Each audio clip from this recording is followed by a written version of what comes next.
our library is growing. We've just been through another atomic test. For a military man, any one of us, the considerations, the problems of atomic warfare are better understood today than ever before. Military participation in Operation Tumbler Snapper is a matter of record. Experience to be used for military plans of both warfare and future atomic testing. The Nevada Proving Ground is beginning to be an old stomping ground for a lot of us in the services. On Tumbler Snapper, as on Buster Jangle back in the fall of 1951, headquarters in the forward area is a boom town called Camp Mercury, lying some 20 miles to the south of the test area. This is the place for living, working, and any recreation you are able to squeeze into a very busy schedule. The Armed Forces machine for atomic testing was better oiled than ever before. Every element of that machine ran a good many long, hard hours, hot days, and cold nights to meet a rigid schedule of nuclear detonations. If you've ever been on an atomic test before, either here in Nevada or overseas at Eniwetok, chances are you've made a good many friendships with people you see only once or twice a year. It's a big fraternity, this order of the mushroom, and it's growing all the time, as more and more of us from all the services have an opportunity to be a part of this big effort to collect the know-how for atomic warfare. We're still on the ground floor, but the ground floor is getting a little higher on every operation. There's no such thing as a normal working day on an atomic test. The labor pains continue around the clock until the job is done. Because AFSWAP, the Armed Forces Special Weapons Project, is the joint service agency that plans and coordinates all of the military effects tests that are run on an operation of this kind, a special command, a test command, was created. Tumbler Snapper, as Buster Jangle, was a combination weapons development and military effect test. A total of 8 nuclear weapons were detonated. Most of the military tests were run on the first 4 shots, the Tumbler phase of the operation, consisting of 4 daylight airdrops. However, the 4th Tumbler shot did play a part in the AEC weapon development program. The Snapper phase of the operation comprised the last 4 shots. The weapons themselves were installed in 300-foot towers and fired during the hours of darkness. Snapper was almost exclusively devoted to AEC weapons development. Since comparatively few military tests were conducted on Snapper, let's take a quick look at that phase first, before we get into the heart of our story. At this moment, the installation of a test weapon is being completed in the first zero-tower cab. In the study of new weapons, like those on the Snapper phase, much depends on instrumentation in close proximity to the bomb itself. The internal workings, as well as the external effects of the weapon, are studied and cross-checked in many ways. The events taking place inside the bomb occur with extreme rapidity, in millionths of a second. An instrument located near the bomb in the cab of the tower must be able to work fast enough and capture enough data to accurately analyze the bomb's functioning before being destroyed.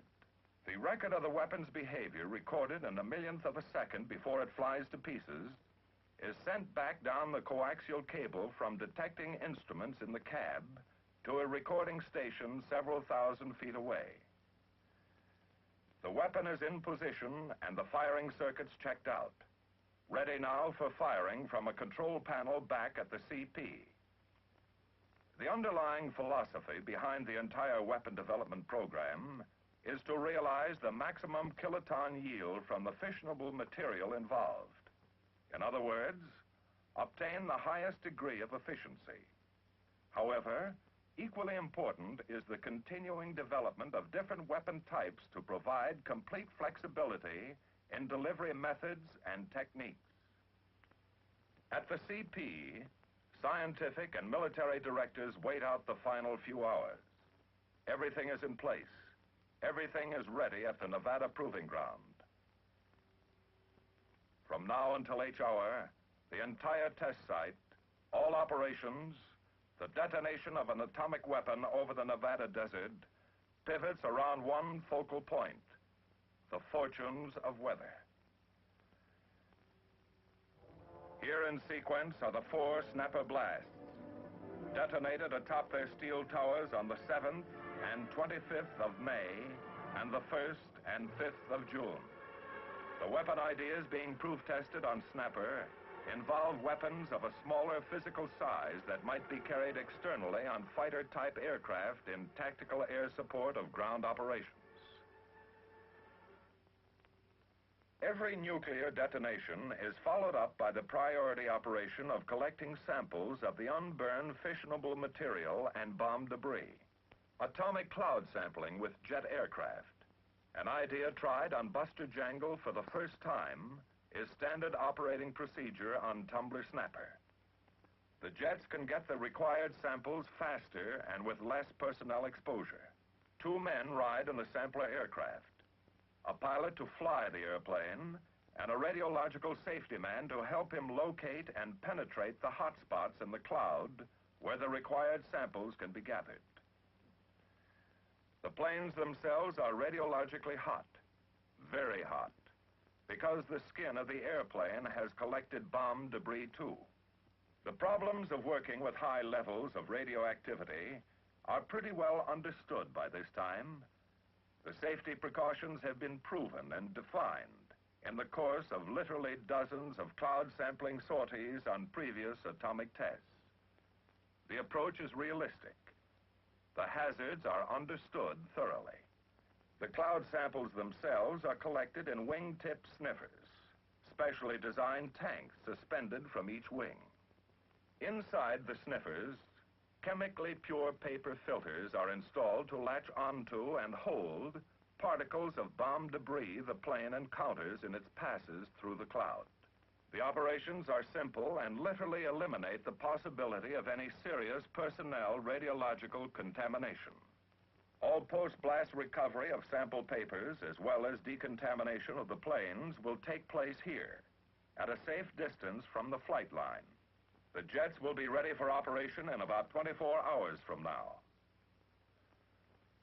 Once the sample paper from the sniffer is removed, it is placed in a lead coffin for safe transport to Los Alamos and complete radiochemical analysis. Well, that gives you an idea of the snapper phase of the operation, of military interest in the weapons development program. Those of us in the armed forces ran almost all of our tests on the airdrops, the first 4 shots of the operation, the Tumbler phase. On Tumbler, we had to get the answer to what was perhaps the most important military question with respect to the effects of atomic weapons since the proof test of the first bomb at Alamogordo. Back in about 1948, a series of curves were prepared on blast pressures versus distance for different heights of burst and different yields of bombs. All our offensive and defensive plans incorporating or considering atomic weapons were based on these curves. These curves are wrong. The error is severe according to more complete data collected on later atomic tests. Diagrammatically, an atomic detonation looks like this. 4 effects are produced: light, heat, radiation, and blast or air pressure. Since blast is the primary destruction force of the bomb, let's take a closer look at the blast portion of the event. The bomb is detonated in relatively cold air. The pressure wave produced by the energy released moves faster than the speed of sound in all directions at the same time, in what is known as the incident shock wave. The air is heated by the sudden compression caused by the shock wave. As the incident wave strikes the ground, most of the energy bounces back in a reflected wave. The resultant peak pressure in the reflected wave is about double the pressure in the incident wave, thereby doubling the destructive power of the shock force, or front, moving across the ground. Because the air behind the incident wave is hot, the reflected wave can move faster and gradually compress the base portion of the incident wave into a wall or stem of boosted air pressure called a Mach Y stem. On a graph, the event looks like this. The greatest pressure, of course, is produced at ground zero by the combination of the incident and reflected waves.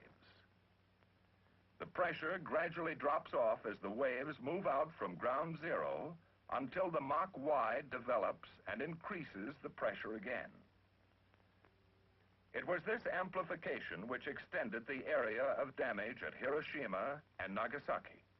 The Mach Y stem worked over every type of structure: masonry, steel frame buildings, reinforced frame buildings. From a military standpoint, the atomic detonations on Japan seemed to be pretty effective. So Hiroshima and Nagasaki became the norm, the basis for curves on blast effects and damage. During Bikini in 1946, damage to ships in the lagoon and equipment on the beach agreed with blast damage curves developed in Japan. Theoretical height of burst curves were developed from effects observed during Hiroshima and Nagasaki, the Able shot at Bikini, and were backed up by high explosive experiments. During Operation Greenhouse at Eniwetok in 1951, men from each of the services got their heads together and dreamed up the most extensive blast study program up to that date. It involved every principal type of structure, many above, some below the ground, in a variety of orientations to the burst. It involved airplanes in the sky, parts of airplane structures on the ground, tanks, and other types of military equipment. The pre-blast estimates of damage were based on composite blast curves developed from studies of Japan and theoretical calculations. Pressures resulting from the tower shots of Greenhouse were less in some cases by a factor of as much as 2/3 than the original predictions. On the bursts of Buster Jangle, even more severe differences showed up between the predicted blast effect estimates and the actual results produced by nuclear weapons. For unknown reasons, nuclear weapons were producing, in some cases, only about 1/3 the blast pressure that we had expected. This raised some very sobering questions in the minds of military planners. We knew the energy was there, but something somewhere along the line was happening to lessen or cushion the full effect of the blast. Where and why are there such discrepancies in our blast curves? Getting the answers was our priority objective on Tumbler. Several things could be happening. For one, the shock-reflecting characteristics of the target itself might be a factor. For another, the thermal radiation might cause the dust on the ground to stir up to such an extent that it cushions the shock wave. It might heat up the ground and the air layer close to the ground to such an extent that it would alter or soften the full effect of the blast or the development of the total potential force of the reflected pressure wave. On the other hand, perhaps there is a completely unknown reason why our estimates of the optimum height of burst for an atomic bomb were wrong. So nuclear weapons were used for the purpose of establishing new blast curves at the Nevada Proving Ground in the spring of 1952. The first weapon will be detonated over Frenchman Flat, site of Operation Ranger in 1951. This is a dry lake bed with moderately stable soil and generally high thermal reflecting characteristics. The blast measurement line stretches 4,000 feet west from ground zero. 50-foot poles were placed every 250 feet along the blast line, with instrumentation running from ground level to the very top, changing the lake bed from its normally flat, deserted appearance to that of an outdoor scientific laboratory, complete with intricate instrumentation of all sizes and purpose. All of this will help determine the blast characteristics produced by a nuclear weapon over this type of target, and to extensively study phenomena occurring in the air layer close to the ground. To aid the many projects in making a more complete evaluation of their results, the Air Weather Service is installing special instruments to record wind direction, speed, air temperature, and relative humidity. This data will help by recording the exact meteorological situation around the test setups at shot time. Another instrument, known as a blast switch, will record the time of arrival of the shock front at ground level, 10 feet and 50 feet. These are installed at stations along the blast line to give us additional information on blast and its behavior as a function of time and distance from zero.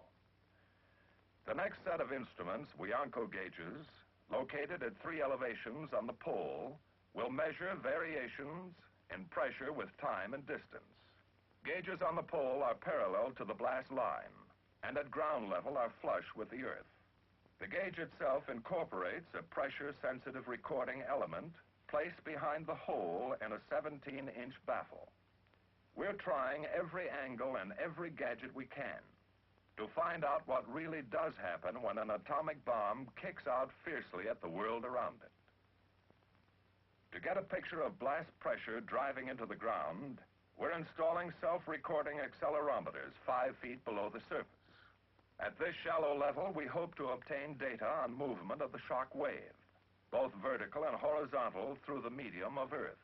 Other accelerometers placed to a depth of 50 feet will record the deeper responses. To get still another cross-check on the shock front or blast wave, as its arrival time is clocked by succeeding stations along the blast line, we're utilizing another type of blast measurement instrument called a Bendix gauge, installed at ground level at each of the stations. At 10 feet and ground level, we're installing dust collectors to see, first of all, if the thermal phase does kick up dust, and if so, to determine the size and density of the material that could possibly be a factor in reducing the power of the shock wave, besides absorbing and retaining some of the heat. By establishing air temperature at ground level, at 10 feet and at 50 feet before the burst, during the period of thermal radiation, and during and after the shock wave, we hope to get one check on the effect of this hot air layer on the shock wave. We're using a self-recording temperature measurement device called a thermocouple, which contains a very delicate temperature-sensitive element capable of recording temperatures ranging from normal temperature on the Nevada desert up to 1,000 degrees centigrade and back again to normal in a few fleeting seconds. At some of the closest stations, we're installing other types of air temperature gauges, 2 and 4 feet above the desert floor, to further our studies on air temperature versus time in proximity to 0 point. We're installing another gadget, a sound velocity recorder, to give us still another cross-check measurement of the temperature of the air above the ground at the time of the burst, during the period of thermal radiation, and up to the time of arrival of the blast wave. This is done by measuring changes in the velocity of sound produced and received by the instrument. We hope this will prove to be still another way to determine the interference of the hot air layer close to the ground with the subsequent blast wave. By sundown the day before the shot, we had our blast line poles fully decorated like a row of weird Christmas trees. The working scaffolds had been pulled down, the cable trenches filled, and the area leveled. Our job is over for the present. All we can do now is wait. What has been feverish activity during past days and weeks suddenly becomes quiet, studied, in a way desolate. This is the last check, the final inspection by Los Alamos and military test directors as they survey the blast line with its complicated array of instrumentation above and below the ground. All is secure. Frenchman Flat stands alone and ready for the first shot of this operation. Shot day, 0 hour minus 10 seconds. The drop plane has released the first weapon of the operation. And as the bomb falls, smoke rockets are fired to form a grid. High-speed cameras record their responses as a measurement of blast pressures above the ground. This bomb is not a test of a new idea, but a weapon with a 1 kiloton yield detonated at an altitude of 800 feet to closely correlate the effects with the low-yield bomb of Buster Baker. Once the dust is settled and the safest routes for re-entry are chosen for us by the RadSafe people, we quickly move back to the blast line stations to recover our instruments and their very hard-to-come-by data as soon as we can. Although radiation levels are high and working time is short, it's perfectly okay for us to go in and pick up our priority data. We're all understandably anxious to get the answers, although this may take weeks or months of study and evaluation before the final determinations are made. With the first shot of the Tumbler phase completed, we're taking the rest of the weapons north, some 10 miles across a ridge of mountains into the next valley, Yucca Flat, site of the Buster operation, to try different heights of burst over a completely different type of target. Stretching to the south, 12,000 feet from ground zero, are the various military effects measurement lines. The blast line here is basically a duplication of the Frenchman Flat blast line. The target is a bullseye 500 feet across. By comparison with the lake bed in Frenchman Flat, the surface in this area is rough and dusty. By comparison with data we got at Frenchman Flat, we hope our instruments here will tell us if the thermal absorption characteristics of a target affect the shock wave. Here we will also get a valuable check on the effect of the height of burst on the development and effectiveness of the shock wave and Mach Y stem. Tumbler, Shot 2, 15 April 1952. The weapon for Tumbler, shot number 2, is the same size as the one detonated over Frenchman Flat. Yield, 1 kiloton. Height of burst, 1,100 feet. This gave us a chance to detonate the same weapon over both a reflecting and non-reflecting target. 22 April 1952. Tumbler, shot 3. Weapon yield, 30 kilotons. Height of burst, 3,500 feet. The same scaled height as shot number 2. These two tests should together provide an excellent check on the normal blast scaling laws.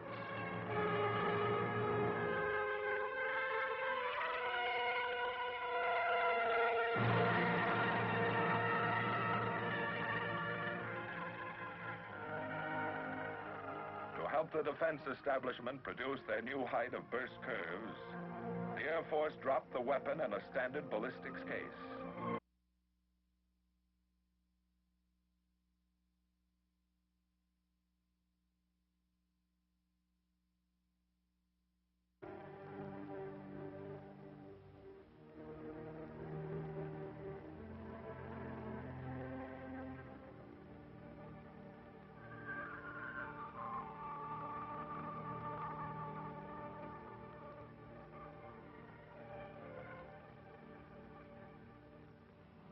Tumbler, shot 4, H minus 1 minute.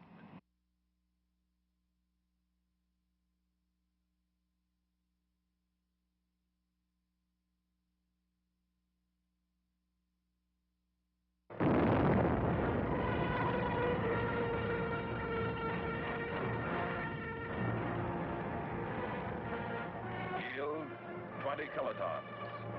Height of burst, 1,050 feet.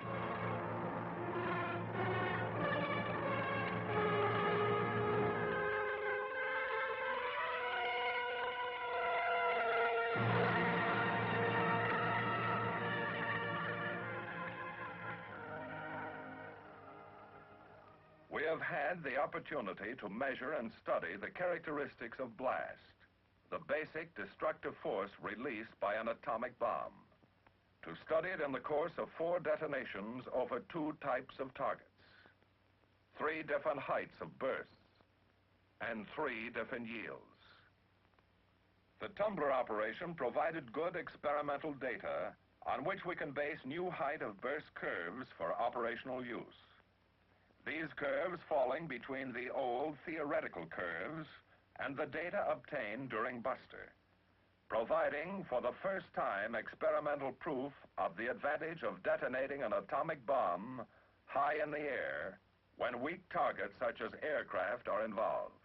We also found that the normal cube root blast scaling laws developed from high explosive tests apply to the blast pressures from atomic weapons.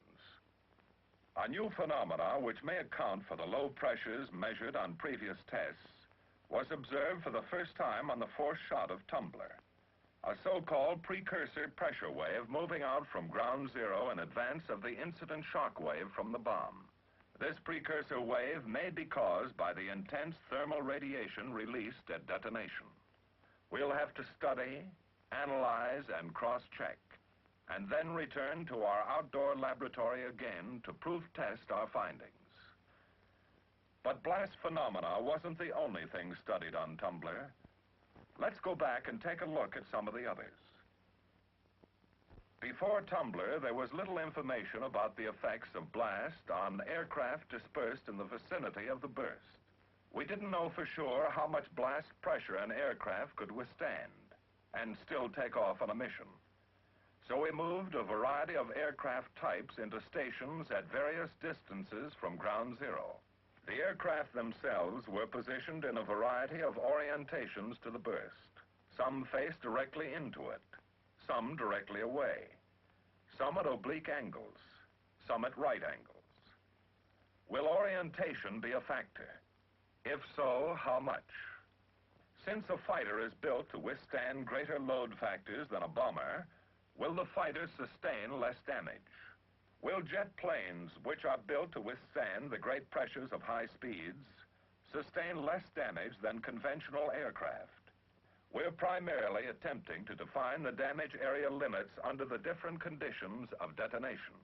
So if a plane was not damaged on one shot, we moved it closer for the next shot in an effort to find the breaking point.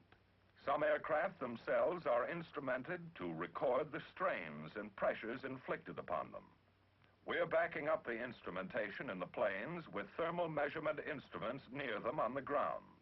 We have positioned some of the planes behind shields and revetments to help us analyze the value of passive defense for enemy aircraft and for our own planes. We're going to get a lot of valuable information, too, on the effort required to return aircraft to an operational status after exposure to a burst. Shot day. The effects of an atomic bomb on aircraft.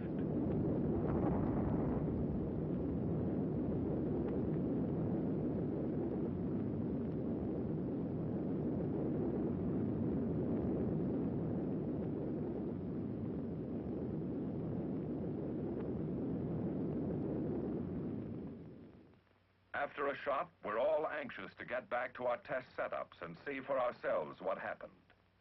The data is here. It only needs to be recovered and analyzed in order to be applied to the plans and problems of atomic warfare. Among many other things, we learned that bombers do receive more damage than fighters. Jet aircraft generally sustain less damage. Planes in a side orientation to the burst receive the greatest damage. In all cases, damage is closely related to the height of burst, distance from ground zero, and kiloton yield of the bomb. Planes in some cases can be returned to operational status after exposure to an atomic detonation. Some can go into operation immediately. Hopefully, this program will give our military planners a great deal of new and vitally important offensive and defensive information. While we're trying all the time to better our position and approach to offensive use of atomic weapons, we're trying just as hard in the other direction to learn all we can about protection and defense against effects of the bomb. Normally in combat, when a man doesn't have something like a trench or a foxhole to seek shelter in, he takes advantage of whatever protection is available, such as a forest or heavy foliage. So we went to Mount Charleston near Las Vegas, selected and carefully removed some evergreen trees that were in perfect condition to bring to the test site. We've been making studies for years on the thermal characteristics in different forest situations. By pulling trees over, breaking them, and various other tests, we have developed some very reliable systems for estimating the static forces necessary to damage trees. Now we need to learn the reaction of trees to the dynamic forces and thermal radiation produced by atomic weapons. Once the trees arrived at the site on special trailers, they were carefully removed to minimize the amount of breakage and planted in concrete foundations at varying distances from ground zero. Since we know the breaking point of these trees pretty well, we're trying to place them in positions and at distances to measure how much the trees will bend under the shock wave forces. Then we know how much more it would take to break them. We're instrumenting the trees with strain gauges, scratch gauges, and other gauges. Some of our other trees are like something right out of science fiction. During the operation, they took on the nickname of lollipops. Actually, they're idealized tree models, consisting of flat metal plates mounted on steel beams. The lollipops are instrumented to help us determine the motion and bending strain on trees subjected to the fierce pressures in the shock wave. This combination of real and idealized model trees will also help us to get a good reading on the drag forces of tree crowns. Fires may be a discouraging factor too. So we're setting out a variety of things that could ignite and burn in a forest. These are known as forest fuels, materials that might carpet the floor of any forest, such as logs, pine needles, beech leaves, cheatgrass, moss, and fir needles.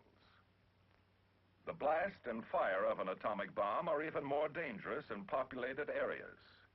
So we're exposing specimens of common structural details, covered and uncovered wall angles, some bare, some exposed with materials that will ignite easily, approximating inflammable trash found in almost any urban area, plus various types of roofing. All of these structural components are without defects that would tend to cause them to ignite or burn. All of this to determine the vulnerability of building components to ignition and sustained burning from atomic weapons. We're also setting up cubicles or miniature buildings to relate the study even more specifically to the problems of a city exposed to an atomic bomb. To find out what ignites inside, we're installing various types of furnishings, such as wood tables and chairs. This project is looking for primary ignitions, not secondary ones from overturned stoves or damaged electrical circuits. We're also going to be able to study the interaction between thermal radiation and the blast wave, and the characteristics of the blast wave in spreading or putting out fires. Our forestry line is ready. Shot day.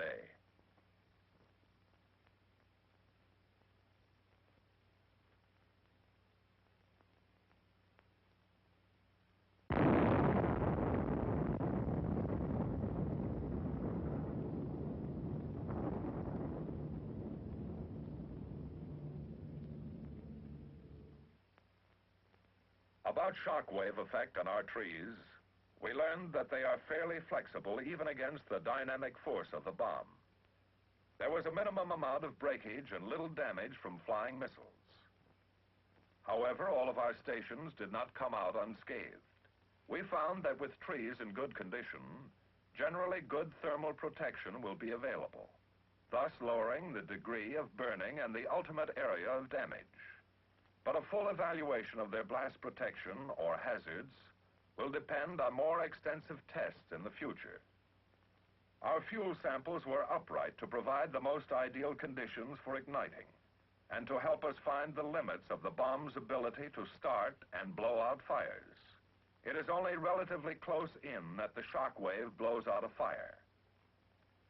Our miniature buildings and structural specimens gave us valuable data and confirmed many predictions. Sustained burning will not occur if structures in good condition are beyond the primary blast area.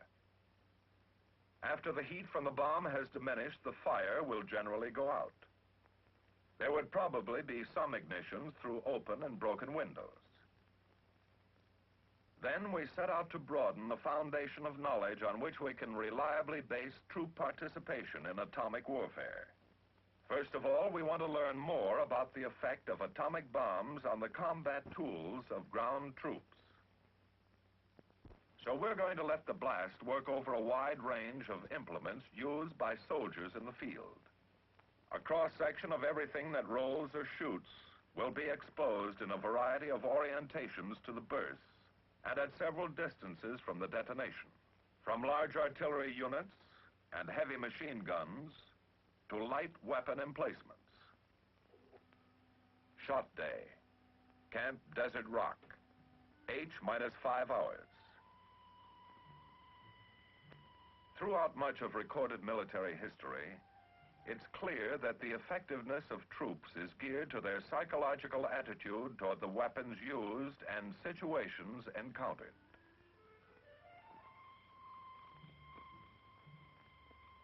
At their base camp, Desert Rock, these men are mustering for an atomic warfare maneuver, only the second series of its kind in history. Though they are very much a part of Tumbler Snapper, they operate independently as they would on a military maneuver. They've all been thoroughly briefed on the hazards, precautions, and techniques of their tactical operations in the area of a nuclear detonation.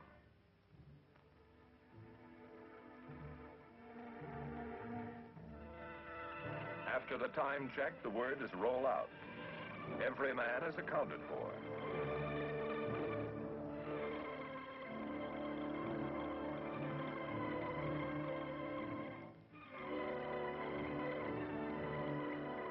Every man has his own film badge to record the degree of his own personal exposure.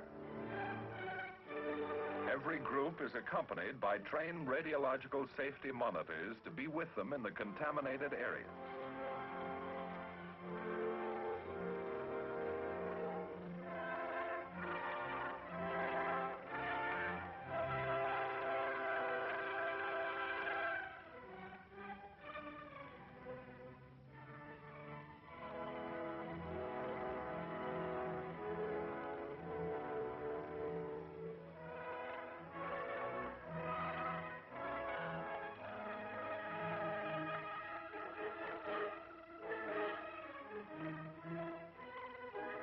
Yucca Flat, Desert Rock entrenchment area, 4 miles from ground zero.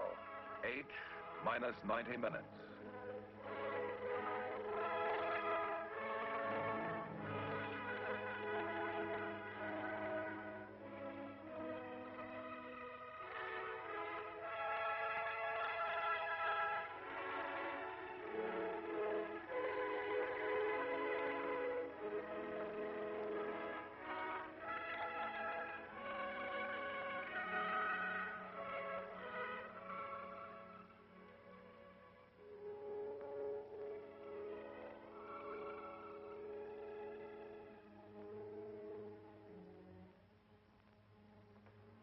Like all too many people, both in and out of the military, before these men got their assignment for this operation, they had many misconceptions about the bomb and its effects. Some of them thought they would never again be able to have families. Some of them expected to be deaf or blind. Some of them expected to glow for hours after the bomb went off. Like so many people, many of them were afraid.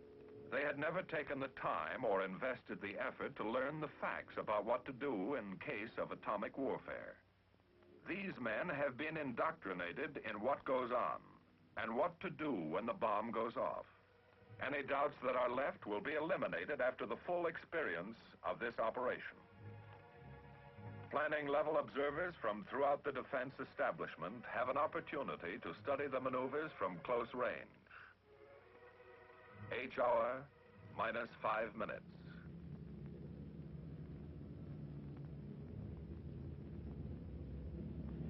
May I have your attention? The B-50 type aircraft you see overhead is the drop plane on its bombing run. The time of fall will be 40 seconds. You will hear the countdown from the bomb away until the first time. Remain in your holds until the command raise has been given at H plus 3 seconds.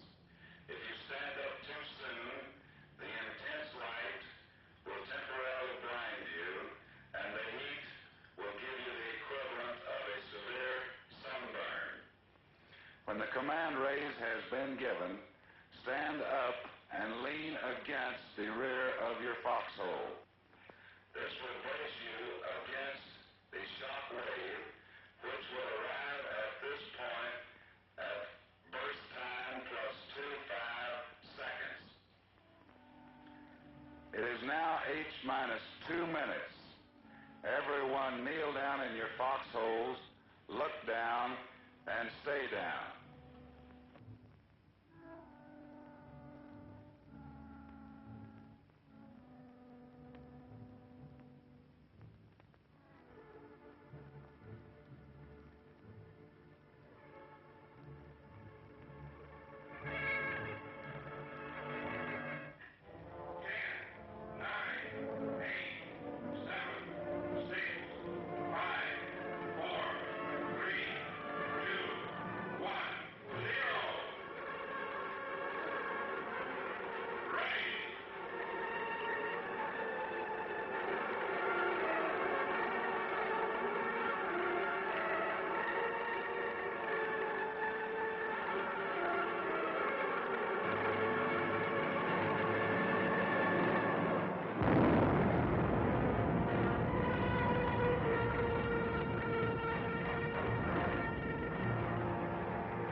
Before the Desert Rock maneuver can proceed, before anybody can go back to his test setups to recover instruments and information, the entire blast area gets a radiological survey a matter of minutes after the shot.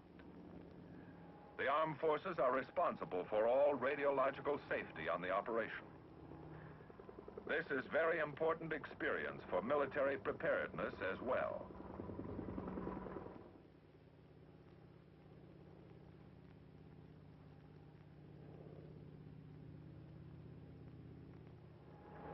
The helicopters can hover close to the ground, survey and double-check any questionable areas.